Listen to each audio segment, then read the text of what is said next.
Olá, se você não me conhece, eu sou Alírio de Cerqueira Filho, médico homeopata e psicoterapeuta com 30 anos de experiência. Tenho especialização em psiquiatria, psicologia e psicoterapia transpessoal, terapia regressiva a vivências passadas, hipnose clínica, Emotional Freedom Techniques, Master Practitioner em Programação Neurolinguística, escritor com vários livros publicados, educador transpessoal consciencial, diretor científico do Instituto Brasileiro de Plenitude Humana.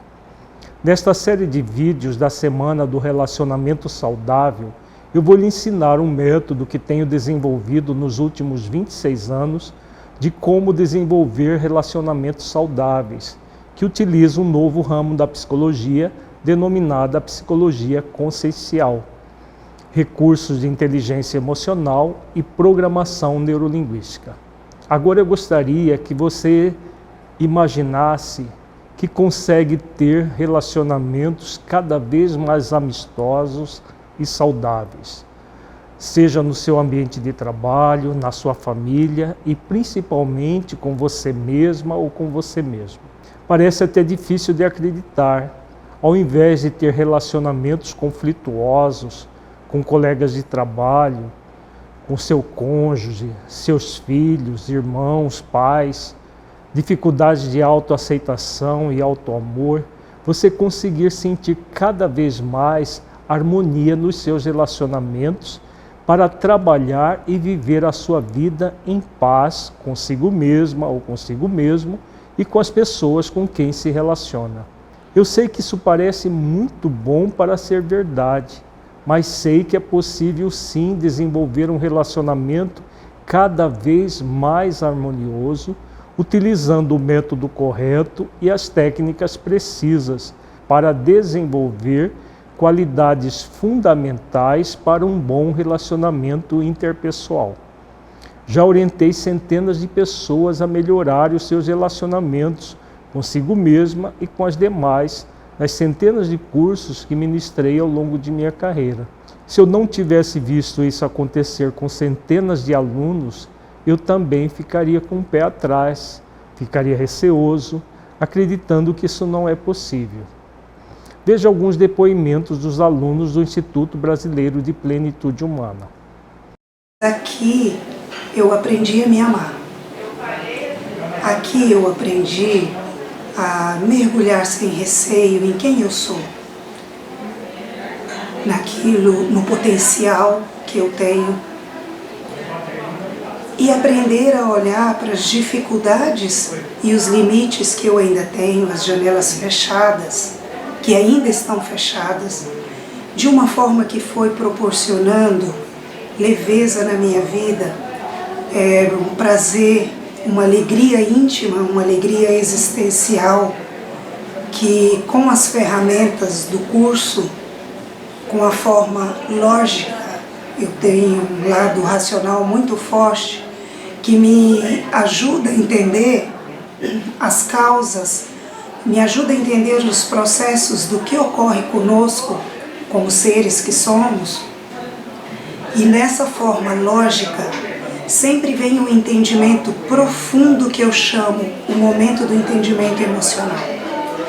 E aí, quando isso ocorre, faz profundo sentido e conexão comigo, e aí faz sentido as coisas da vida. Então, aqui eu aprendi a me amar, e aprendi que eu mereço ser feliz verdadeiramente. Mereço ser feliz, todos nós merecemos. Somos responsáveis pela nossa vida, por nossas escolhas, somos responsáveis pelo que construímos, por nossas realizações. Então, vir aqui, escolher fazer um curso aqui no Plenitude, para mim é um presente que eu me dou. O universo me proporciona esses momentos e eu escolho aproveitar esses momentos para a minha vida. Então, sou muito grata à metodologia aqui utilizada, a forma racional com que os conhecimentos são passados, mas acima de tudo, os exercícios que nos auxiliam a reflexões, com reflexões profundas, a mergulharmos verdadeiramente dentro de nós mesmos. Então, muita gratidão a esses cursos, muita gratidão ao ambiente do Plenitude e também às pessoas que aqui aprendemos a nos relacionar pela busca de todos nós. Obrigada. Desde 2015. Eu estava passando por um problema, por uma dificuldade, e que eu estava muito abalada emocionalmente. E um dia me indicaram a Plenitude Humana e os profissionais daqui. E eu vim buscar ajuda. Porque os cursos e o material que a Plenitude nos oferece, ele serve de estímulo para cada vez mais nós nos melhorarmos e nos trabalharmos nessa busca do autoconhecimento. Primeiro porque ele mexe muito com o nosso emocional. Então é algo que, fazendo uma analogia, é como se dentro de mim tivesse um rio parado e fosse jogada alguma pedra que balançasse todo esse rio. Então a gente fica muito balançado emocionalmente porque a gente acaba entrando frente a frente com as nossas dificuldades e descobrindo até habilidades que a gente tem. Então a gente sai muito mexida, mas é algo que mexe para algo favorável. Nos traz muita alegria e muita sensibilidade, principalmente no meu amadurecimento, no meu crescimento. Eu aprendi a me encontrar, eu aprendi a trabalhar comigo mesmo, de como eu funciono, a partir de conteúdos que me fazem bem, e isso me faz muito bem. Então eu falo que é uma outra Ana hoje. No Instituto Brasileiro de Plenitude Humana, usamos uma metodologia diferenciada que desenvolvemos há 26 anos, utilizando a psicologia consciencial. Nesta primeira aula, vamos refletir sobre as bases do relacionamento saudável. Você muitas vezes já deve ter se perguntado como entender os outros e fazer-me entender? Por que os outros não conseguem ver o que eu vejo, como eu vejo? Por que não percebe a clareza de minhas intenções e ações? Por que os outros interpretam errado meus atos e palavras e complicam tudo? Para você entender o sentido das respostas a essas perguntas, é preciso que entenda o funcionamento da mente humana, base de todos os relacionamentos, sejam os conflituosos ou saudáveis. A nossa mente funciona a partir de nossos pensamentos, que produzem sentimentos e que, por sua vez, geram comportamentos. Os pensamentos geram também o nosso sistema de crenças. Os sentimentos produzem as emoções, que são compostas de sentimentos e sensações que geram os comportamentos, os quais são expressos através de atitudes. O estado emocional gera também o nosso estado fisiológico, sendo a ponte que conecta corpo e mente. Tudo se inicia no pensamento, que é gerado a partir de esquemas cognitivos. O que são esquemas cognitivos? São esquemas fruto de aprendizagem que nós temos ao longo da nossa vida. Esses esquemas produzem pensamentos automáticos e crenças limitantes, muitas vezes, que passam a conduzir a vida da pessoa de acordo com seu teor. Podem também gerar crenças proativas. Quando os pensamentos estão desequilibrados, eles produzem sentimentos negativos e comportamentos desajustados. Quando equilibrados, geram sentimentos salutares e comportamentos construtivos. O conjunto de esquemas cognitivos dá origem aos pensamentos automáticos e geram o nosso sistema de crenças. Esses esquemas cognitivos, geradores das crenças, são produzidos por experiências passadas pela pessoa durante a sua história de vida, geralmente na infância. A experiência gera uma cognição, ou seja, um aprendizado, positivo ou negativo, que uma vez fixado na mente, torna-se uma crença que passa a condicionar a pessoa de acordo com seu teor. As cognições são decodificadas pela mente através de eventos verbais e de imagens. Depois de instalados na mente, os diversos esquemas cognitivos formam o sistema de crença que passa a gerar um mapa interno, isto é, uma forma de ver o território, o mundo externo, de acordo com o teor do mesmo. Compreender esse esquema é muito importante no relacionamento interpessoal, como você verá daqui a pouco. Há um axioma em neurolinguística que diz que o mapa não é o território. Na prática, o que acontece? Cada pessoa vê a realidade de acordo com seu mapa interno. Se a pessoa tem muitas crenças limitantes, verá o mundo e outras pessoas de forma bastante distorcida, gerando grandes problemas de relacionamento. Isso acontece porque a pessoa tende a enquadrar o território de acordo com seu sistema de crenças, a partir de seu mapa interno. Vejamos agora, por meio da história de vida de 3 pessoas, para entender como é formado o sistema de crenças e como isso interfere em nossos relacionamentos no dia a dia. Vejamos a história de Cláudia, Paulo e Renato. Primeiramente, a história de Cláudia. Cláudia foi educada de forma castradora. Tanto seu pai quanto a sua mãe viviam dizendo para ela toda vez que tinha alguma dificuldade com os deveres escolares ou com qualquer tarefa doméstica: Cláudia, como você é burra, você é uma desajeitada, como é burra essa menina, não dá conta de fazer nada, desse jeito nem para casar essa menina vai servir, de tão burra e lerda que ela é. Várias vezes eles a comparavam com o irmão. Cláudia, por que você não faz as coisas como o seu irmão? Esse sim é capaz, é inteligente. Os pais estavam sempre repetindo estas e outras repreensões semelhantes que a desqualificavam completamente. Em virtude disso, Cláudia passou a ter uma postura cada vez mais inibida, dificultando muito o seu desempenho na escola, onde as admoestações dos professores acabavam por ampliar mais ainda a sua situação de menos-valia, fazendo com que Cláudia tivesse medo de frequentar as aulas, fazer as provas, etc. Ela vivia dizendo para si mesma: eu sou mesmo burra, não sou capaz de aprender, eu não valho nada mesmo, eu não consigo fazer nada certo. Com isso, a mente de Cláudia estava sempre cheia de pensamentos automáticos limitadores. Será que vou conseguir sair bem na prova, passar de ano? Eu tenho que estudar muito para conseguir aprender o que os outros conseguem com facilidade.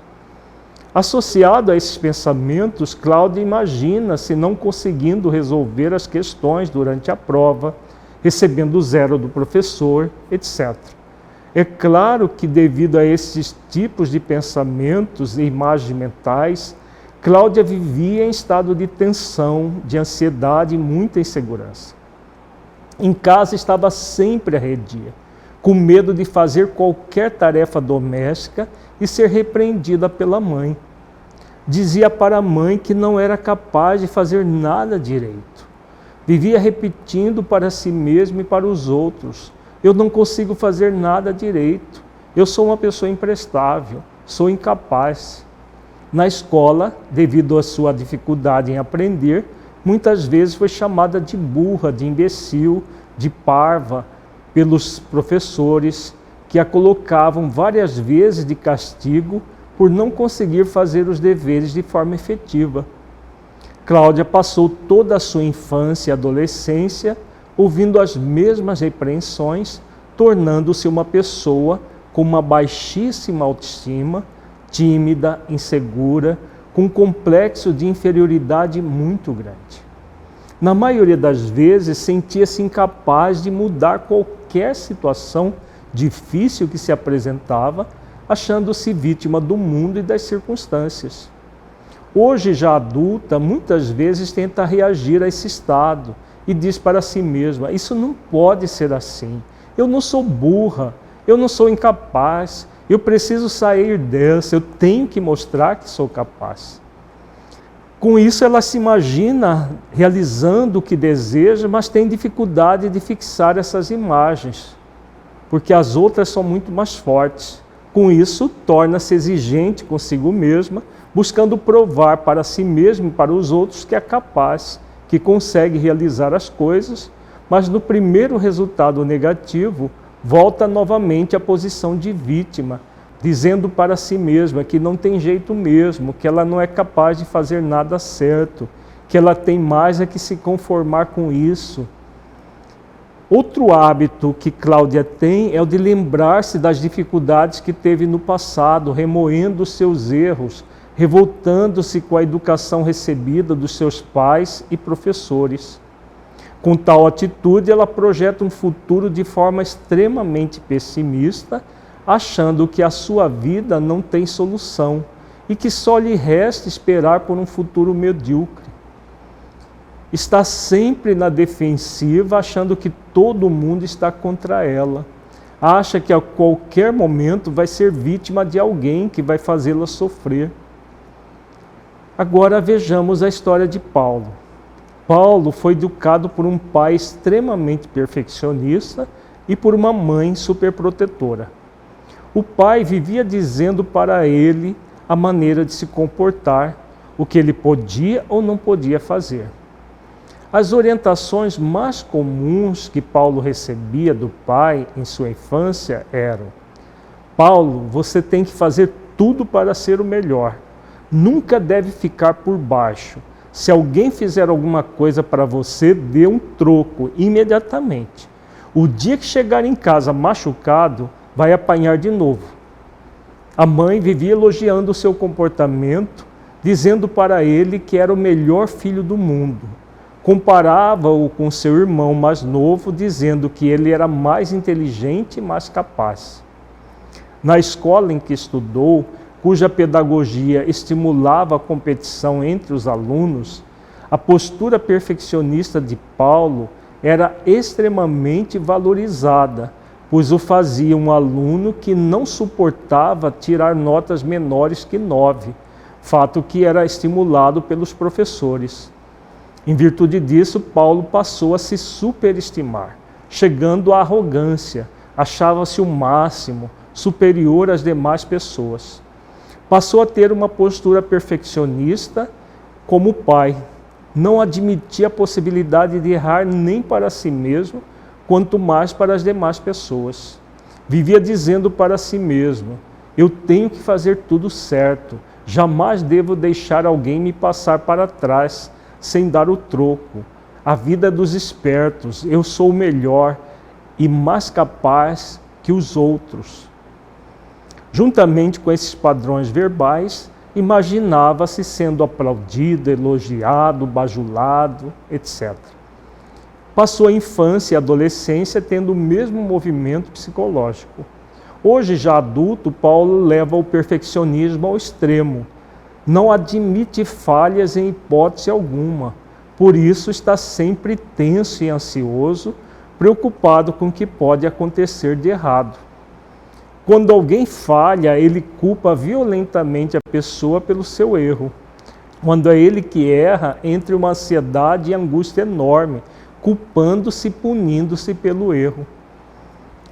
Fica remoendo o erro, dizendo para si mesmo: eu não podia ter errado. Como que faço uma coisa dessas? Tinha que sair tudo certo. Porque eu fui fazer dessa maneira? Eu não faço nada certo.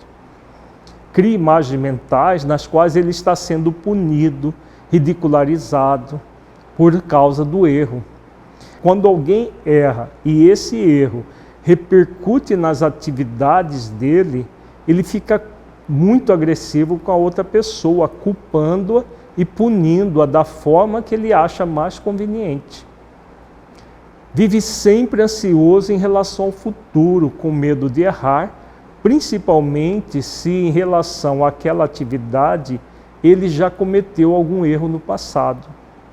Devido a essa forma de encarar o mundo, Paulo está sempre armado contra tudo e todos.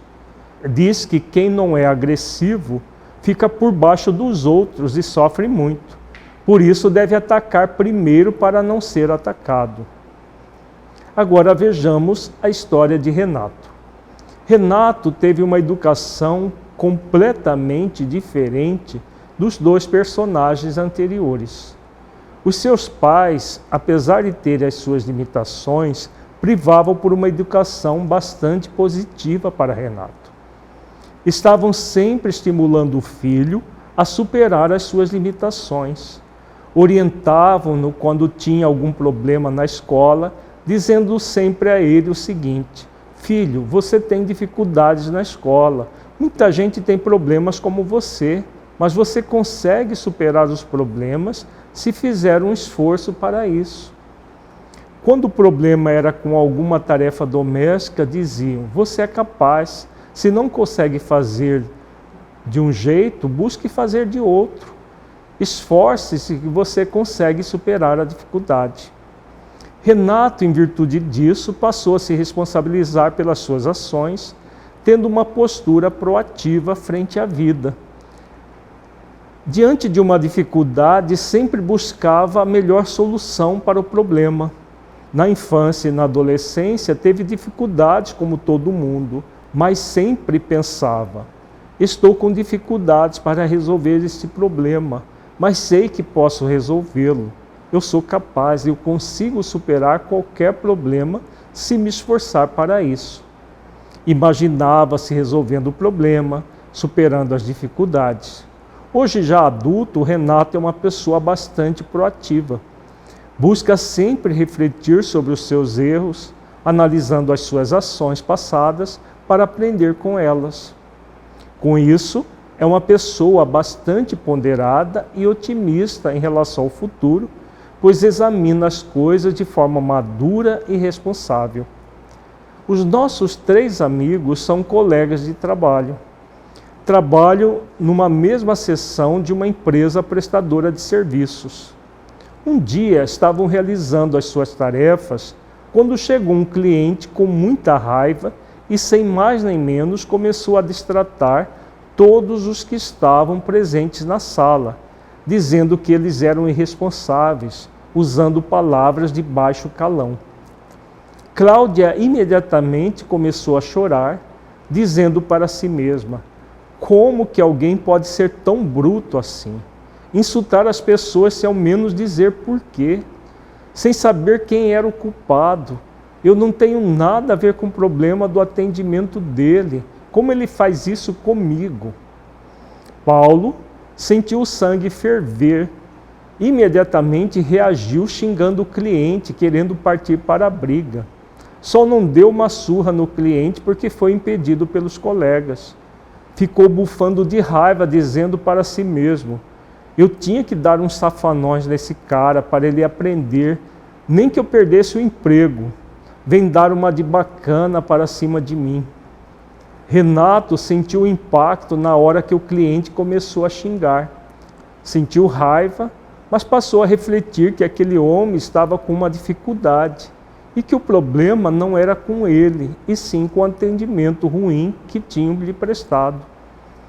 Pensou consigo mesmo: este cliente não está me agredindo diretamente, e sim frustrado devido ao mau atendimento que recebeu anteriormente.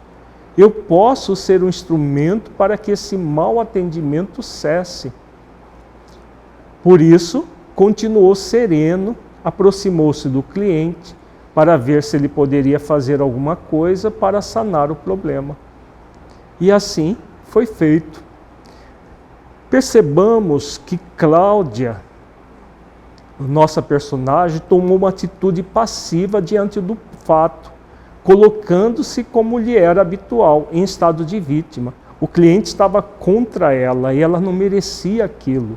O seu mapa de mundo, do território, é sempre no estado de vítima, indefesa, contra um mundo cruel, um mundo que, claro, desde a infância ela aprendeu que havia muita crueldade no mundo, recebeu muita crueldade do pai e da mãe, sem dúvida, e tornou-se essa pessoa vítima da vida. Paulo, diferentemente, tomou uma atitude reativa, reagindo violentamente ao fato, sem pensar nas consequências, da forma como ele também trazia o mapa interno. O mapa dele era de uma pessoa totalmente reativa, totalmente focada no revide, porque ele aprendeu desde criança a agir daquela maneira. Como o próprio pai dizia para ele, não leva desaforo para casa. Se alguém fizer alguma coisa para você, você dá o troco imediatamente. Assim ele agia.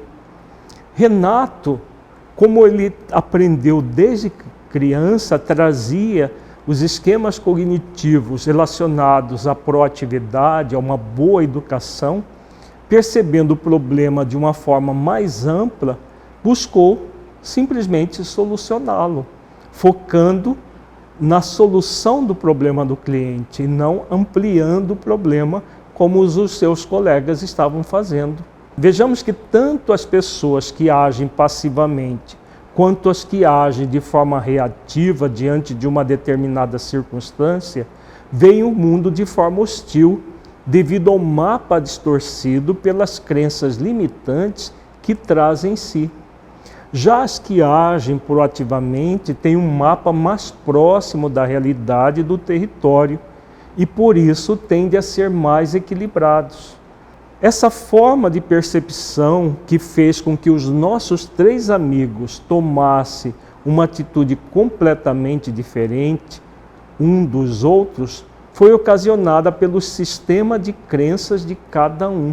Por isso, para se ter relacionamentos saudáveis no ambiente de trabalho, na família e na sociedade em geral, nós somos convidados a reprogramar o nosso sistema de crenças quando elas são limitantes, como as de Paulo e Cláudia, por meio de técnicas de ressignificação de crenças, técnicas de desenvolvimento de virtudes, dentre outras técnicas muito significativas para que nós possamos criar todo um processo mais proativo de vida.